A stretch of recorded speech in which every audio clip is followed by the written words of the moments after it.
I invite you to continue in a meditative frame of mind as we go into the message portion of our time together. And I'm going to invite you to be creative with me this morning, because I've been contemplating how I've been living my life backward for the last 31 years.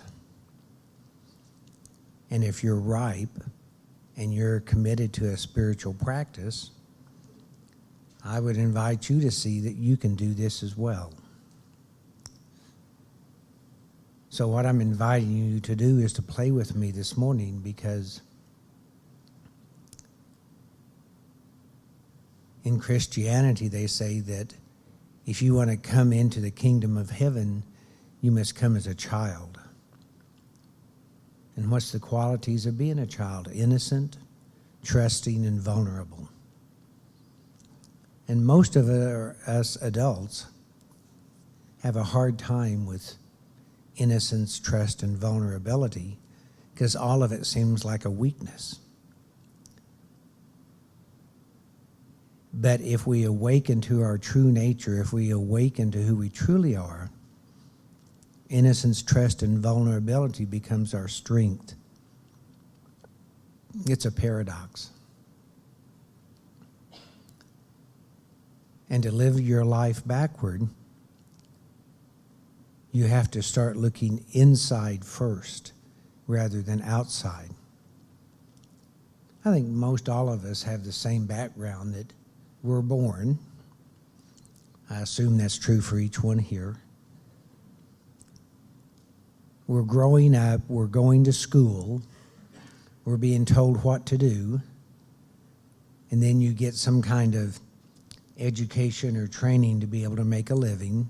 Maybe you meet somebody and fall in love, get married, have children, get a mortgage, have a car debt, trying so hard with everything you've learned growing up to look outside yourself, at the people, places, and things outside of you.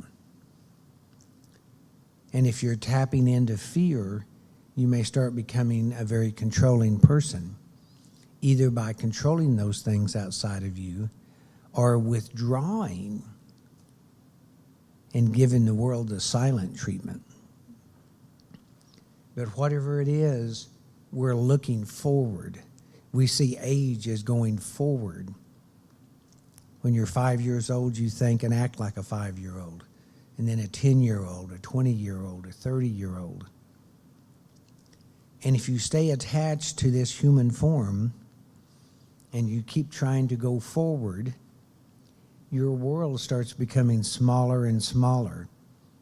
As you get older and older, the kids grow up, the empty nest syndrome, you're getting old, the body doesn't function as well as it used to.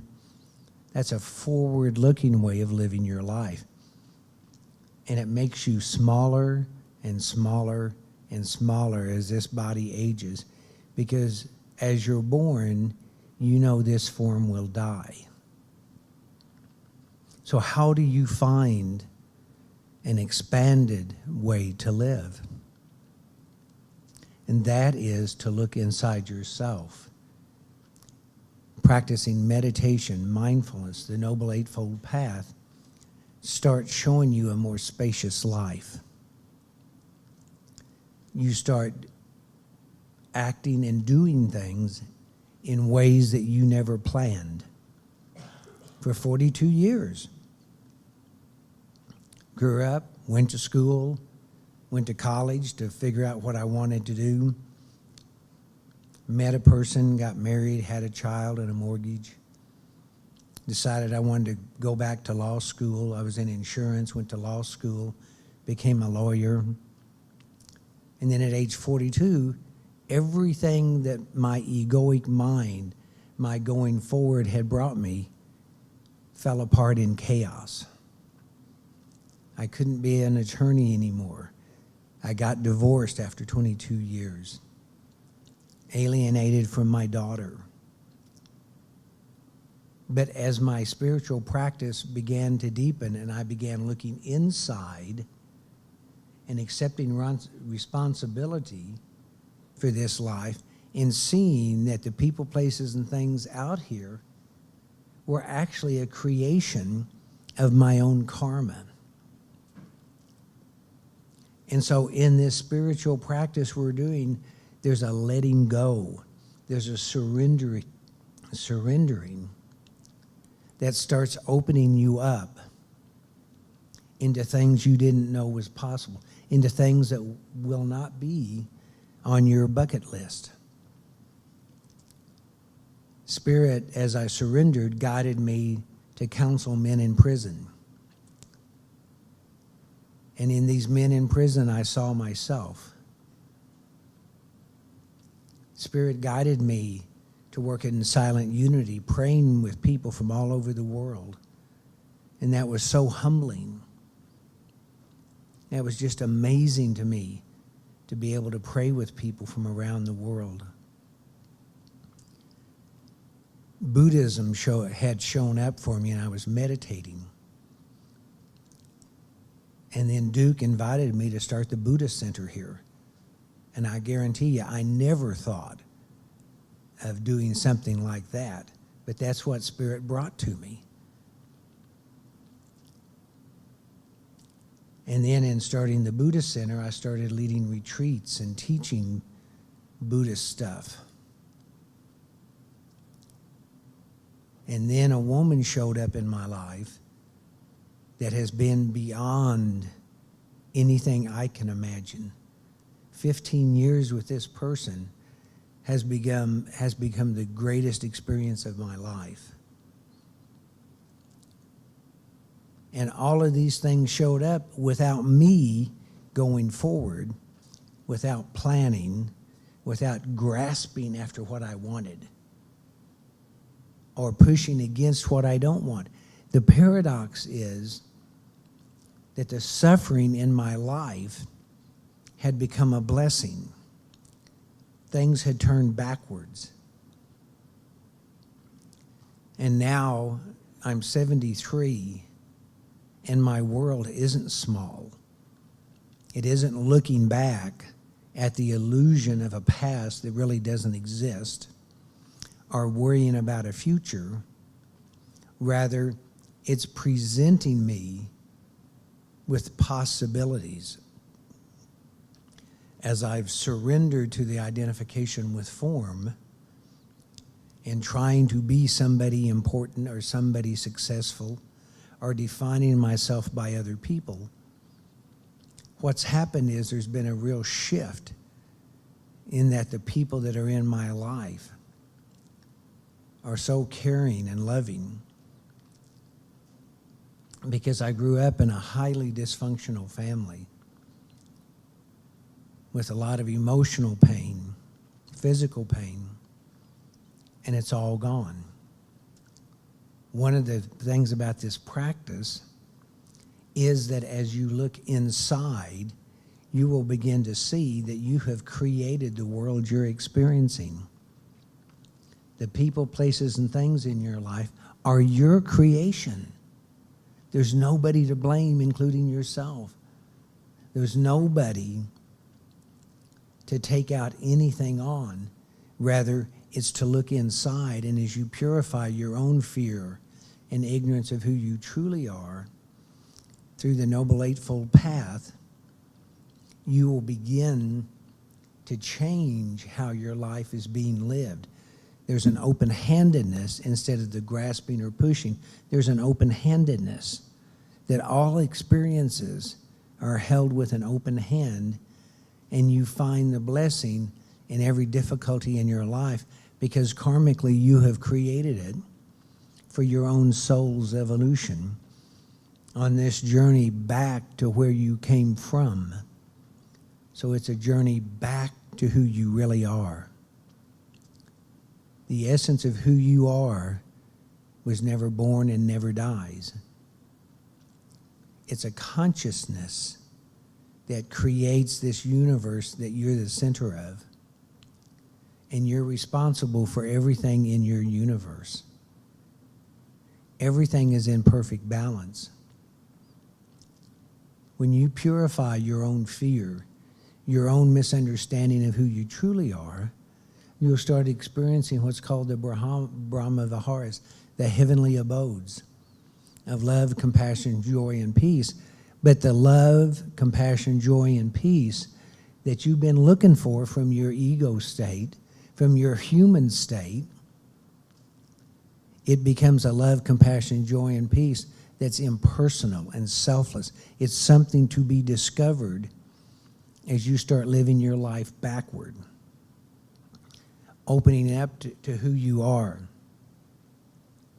And I want to share with you a teaching called Don't Know Mind by Korean Zen master Son Sunim.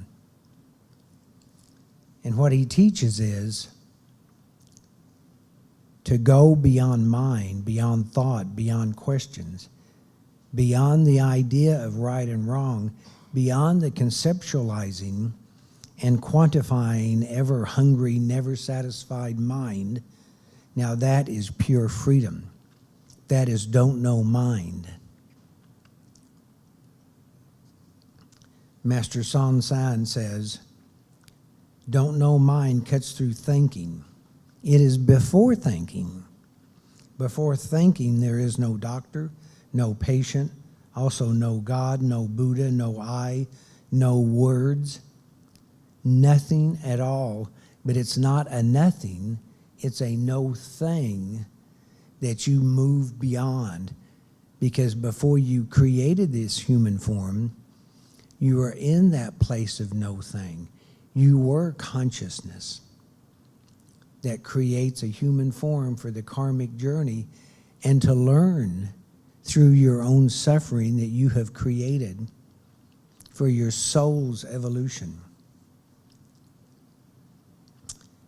And so when you practice this don't know mind, then you and the universe become one. We call this nothing mind or no thing mind or primary point. Some people say this is God or universal energy or bliss or extinction. But these are only teaching words. No thing mind is before words. Now your ego is not going to like this. There's some minds sitting out there that would like to have a debate with me about this. It won't do any good. Because the very definition of suffering is the egoic mind that wants things to be different than the way they are. So what if you reverse that and see that whatever difficulties or suffering you have created, a mind that has beliefs and concepts and think they're right, is suffering. What if you can get bigger than that? You can go beyond the dualistic mind that thinks there's good and bad, right and wrong. But Ben, you don't understand. There's bad things going on in the world. Is there really? How do you know this? Well, I watch TV. I read the newspaper. I talk to other people. All these bad things are going on. But what if those bad things become the grist for the mill to create the awakening? Was it bad that an enlightened being named Jesus, his body was crucified? Because he said, I am not this body. He's a way shower. The Buddha, Jesus only got to teach for 3 years. Buddha got to teach for 45 years. Apparently, he lived in a better part of the world that didn't go around killing people for what they taught. But when he was dying, he told his disciples, be a light unto yourself. Because when we reverse the process, instead of attachment to form that's moving inexorably towards death, we can actually open up into being the light that we are. We just chanted this morning, Amitabha Buddha. Amitabha, limitless light. You are the light. You are what you are seeking. Love yourself. And we can have an argument about that. Most of you sitting here don't love yourself. Your ego knows what the right answer is. Ben, I love myself. Yeah, well, what about when you wake up at 2 o'clock in the morning worried about something, afraid of something in your life? To open up to who you truly are, looking inward first rather than outward, you look inward and the world outside of you will start changing. We still live in a relative human form. We'll more fully participate in life with more love and compassion because of the Brahma Viharas, and we can have heaven on earth. We can live in this world with a love and compassion, joy and peace that's impersonal and selfless. It's egoless. I figure about 60 years of my life, I was living in hell on earth. The last 13, I've been living in heaven on earth. And it's not that the form still doesn't have difficulties, but the mystery of life unfolds, presents itself in ways that I never had on my radar screen. So this practice, if you're ripe, if you commit to a spiritual practice, you too can have heaven on earth. You don't have to be like me growing up Baptist that said, okay, if you do what we tell you to do, when you die and go to heaven, you'll die and go to heaven instead of hell. But I didn't believe what they told me as a boy. I just couldn't accept that God loves me and he's going to send me to hell. That didn't make sense for me. But in this practice, see, when I get on a roll, I've got a lot of good stuff I don't have time to tell you all. Oh man, this stuff is so good. It's so rich. Such love and compassion. So I'll give you my closing reading.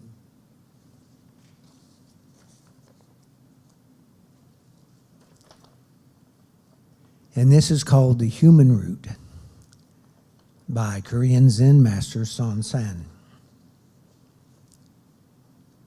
Coming empty-handed, going empty-handed, that is human. When you are born, where do you come from? When you die, where do you go? Life is like a floating cloud which appears. Death is like a floating cloud which disappears. The floating cloud itself originally does not exist. Life and death, coming and going, are also like that. But there is one thing that always remains clear. It is pure and clear, not depending on life and death. Then what is the one pure and clear thing? And it has to be felt. It has to come from a knowingness that you go so deep inside yourself that you directly experience for yourself the one pure and clear thing. You can't come up with a word for it because that's not it. That's a concept. But you can experience directly for yourself in your spiritual practice by a commitment to live your life backwards, I talked about, and to find out for yourself directly what is the one pure and clear thing. Namaste.